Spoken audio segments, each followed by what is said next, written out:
Welcome to Traveler's Tales. I am your host, Greg Alonzo. Today we'll be taking a look at your questions and comments from What Happened to the Philistines. However, before we begin, just a reminder that we post new videos every Tuesday and Friday. Don't forget to hit the little bell icon to be notified each time we post new videos. Moving right along. Mythology tells us one thing, while history tells us another. Our first question is from Zeke. He asks, do I believe that the Israelites and the Hyksos were constantly at war, or did they eventually learn to get along? Well, Zeke, that is a tough one. What we were taught is that the Philistines were the arch enemies of the Israelites. However, I believe that they settled into a more than uneasy peace. The Philistines had the know-how to smelt iron, and the Israelites needed iron tools. The Philistines also had other trade goods that the Israelites sought. Our next question is from Glenda. She asks, other than Delilah, what is known about Philistine women? Glenda, excellent question. It is assumed that Philistine women were much more cosmopolitan than the other women of the Levant. Philistine women were much more into makeup and fashion. Whether or not they were Greek, we do know that they were foreign, so it would be safe to say that they had a certain allure that attracted the local men. Samson was definitely proof of that. In his youth, he married a Philistine girl and later was snared by Delilah. We also have a couple videos on beauty secrets of antiquity that I will link to this video. Next, we have a question from Bert. He wants to know about the diet of the Philistines. Obviously, they didn't follow Jewish dietary laws. Bert, you are absolutely correct that the Philistines did not follow Jewish dietary laws. There is archaeological evidence that found throughout the 5 cities of Philistia, the Philistines preferred pork and had a definite penchant for dog meat. Both pork and dog were quite common to the Greek palate at the time. Our next question is from Jake. He asks, is it true that the Philistines had superior weapons made of iron? Yes, Jake, it is true. The Philistines were extremely good at crafting weapons and smelting iron. It is believed by many scholars that the Philistines were master ironsmiths. This obviously gave the Philistines more than an edge against the people of the Levant who were armed with only bronze weapons. Next, we have a question from Werner.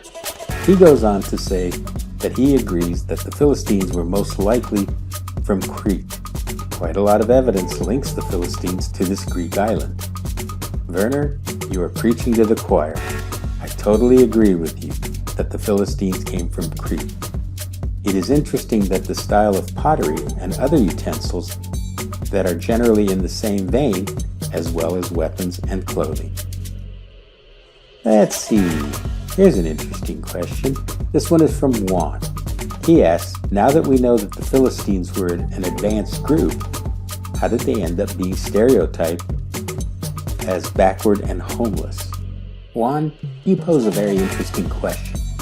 How did the roles reverse? You know the old saying, history is written by the victors. I think in this case, this is so true. Keep in mind that what we know about the Philistines was written decades after their demise. Authors were free to say just about anything they wanted. I would recommend that you read through all the references I listed in part 1. Compare that with what modern-day archaeologists have to say, and I am sure that you will see the Philistines in an entirely different and new light. Let's press on. Our next question is from Dina. She finds it interesting that the idea of the Philistines being absorbed into the cultures of the various countries that conquered the land. What do I think? Dina, I think this is most likely the best explanation for their disappearance. Let's not forget that the population of the Philistines was not that big. It is generally accepted that at its peak, there were only 25 to 30,000 people. They also only controlled a small portion of the Levant. I will post a map to give you a better idea. We have time for one more question. This one is from Tricia. She goes on to say that she believes that both Philistines and Israelites learned to accept each other. Why then weren't the Philistines absorbed into the Israelite culture? Tricia, that's a good question. I would be quick to say religion. The Israelites believed in one God, and to worship any other gods would be unthinkable. One school of thought is that the Philistines practiced polytheism, with their chief god being Dagon, who was the father of Baal. Another school of thought is that the Philistines were indeed polytheists, but their supreme deity was the goddess Derceto, who was actually the sister of Dagon.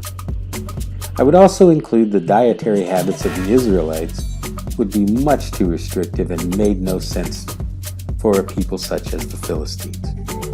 This brings us to the end of part 2 of What Happened to the Philistines.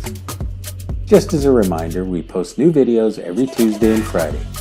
Don't forget to hit the little bell icon to be notified each time we post new videos.